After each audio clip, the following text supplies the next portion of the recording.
Well, hello, my dear friends. Justyn Smith here. I want to thank you so much for click and play again today. Today we are looking at Psalm 126, a psalm of restoration. A psalm of restoration. As we jump right into this psalm, number one, I would like you to consider the dreams and the reality.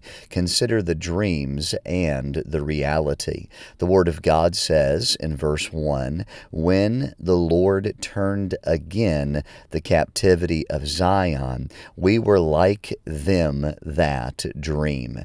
If you've ever been in a position where you were entrapped by something or someone, there comes a time or came a time where there was a great desire, a great dream that you would be released from that captivity, that you would be released from that which held you into bondage. And as we begin looking at this wonderful psalm of restoration, we understand the dreams. We understand the reality. We've been captured. We want to get out of this. And when the Lord turned again the captivity of Zion, we were like them that dream. It is now a reality, but it's like we're living in a dream. This is absolutely wonderful. Look at what God has done for us. Look at how He has set us free. What a wonderful God we serve.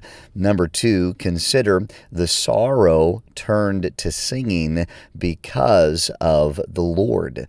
There's two verses we want to examine today. It's verse 2 and verse 3. Then after them that dream, after the Lord turning the captivity, then was our mouth filled with laughter, and our tongue with singing. Then said they among the heathen, the Lord hath done great things for them. Now, before I read verse 3, you consider how everything that was sorrowful, everything that was full of weightiness, the gravity of the slavery that they possessed within their body, it has all been set free. The captivity has been lightened. Freedom is being experienced. Now they're laughing. Now they're singing. And then there's a great response among the heathen. The Lord hath done great things for them. One of the reasons we consider this particular psalm a psalm of restoration from the Lord is because of this verse. The Lord hath done great things for them. One of the great reasons we consider this a revival passage is because the Lord hath done great things for them. It's nothing that we can achieve for ourselves.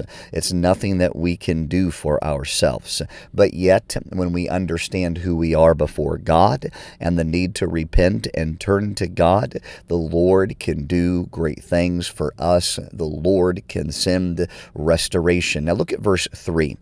The Lord hath done great things for us, whereof we are glad. So the heathen are saying the Lord has done great things for them.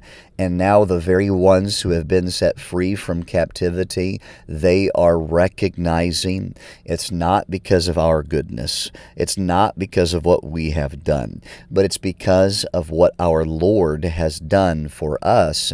And we're going to claim this gladness. We're going to rejoice in how precious our God is for setting us free. And so maybe you want to take a moment today to rejoice in the great salvation that God has given to you, the gladness that you ought to have because God has set you free through Jesus Christ. If you do not know Jesus as your Lord and Savior today, I want to challenge you to visit us online and find a page on our website called Believe. And on the Believe page, you can learn more about Jesus. You can find that His salvation is absolutely wonderful, and whosoever believes upon the Lord shall be saved. This leads us to a third thought today. The prayers for a great turning of a present captivity can be our present focus.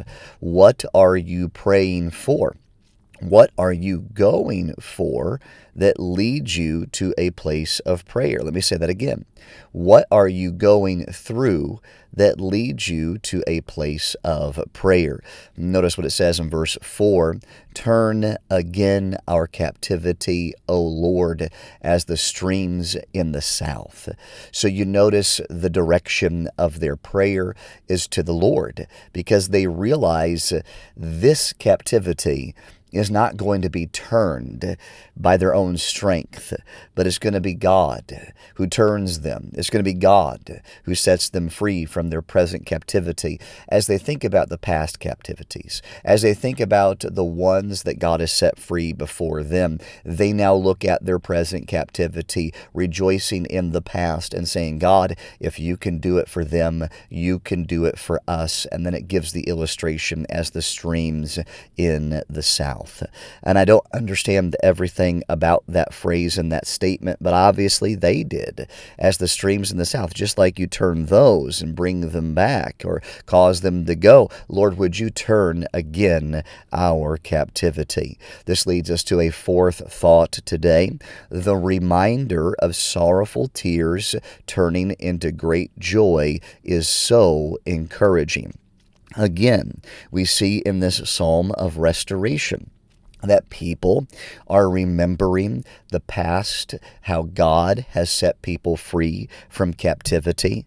They are looking at their present and saying, if God did it before, God can do it again. And now we're looking at this point and going to look at another verse that is reminding us of how sorrowful tears have been, but how God can take those tears and turn them into great joy. This is encouraging. They that sow in tears.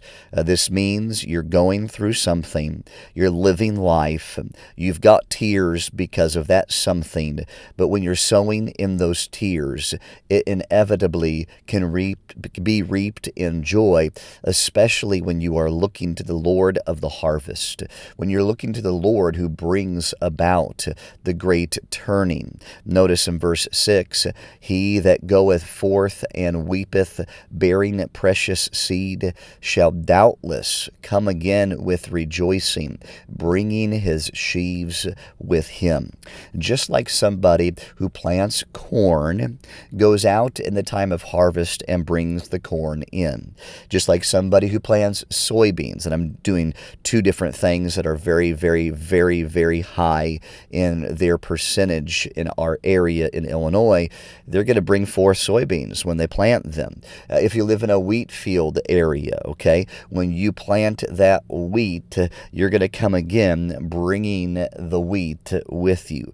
The harvest is going to come, and it will only come in that which you have planted. And when you look at verse 6, he that goeth forth and weepeth, all right, so there is a weeping over the present situation. He that goeth forth and weeping, bearing precious seed. So what's the seed you are bearing? What's the seed that you're planting? What's the desire of your heart to see in great yield? Shall doubtless you're going to come again. There's no doubt to that. The faith needs to be strengthened today, because whatever you plant, you're going to bring forth. And so if you're looking forward to God setting his people free, you're going to doubtless come again with rejoicing, bringing his sheaves with him. There is going to be a great yield. There is going to be a great harvest concerning what it is that you are seeking from the Lord. And in this particular psalm of restoration, there's the captivity the Lord turns. There's the excitement of what the Lord does. There's the blessing of reviving, restoration, returning, because there were sorrowful tears, because there was a turning to the Lord, because God is merciful and God is gracious. And we together go to God again and we say, Lord, we are so thankful that you are the God of the harvest. We are so thankful that you hear our prayers. We are so thankful that you are willing to turn again the captivity, and we seek you together and say, what a wonderful, wonderful God. He is the God of restoration, and he does a very good job restoring. Let's turn to God today. Let's pray to God today, and let's see him do the great work of restoration. Let's have tears of joy because of what the Lord has accomplished. Let's acknowledge him and lift his name high. Thank you for joining us in Psalm 126, and I pray that you'll look forward to joining us again on our next broadcast for the glory of God. We love you and appreciate you. Have a blessed day.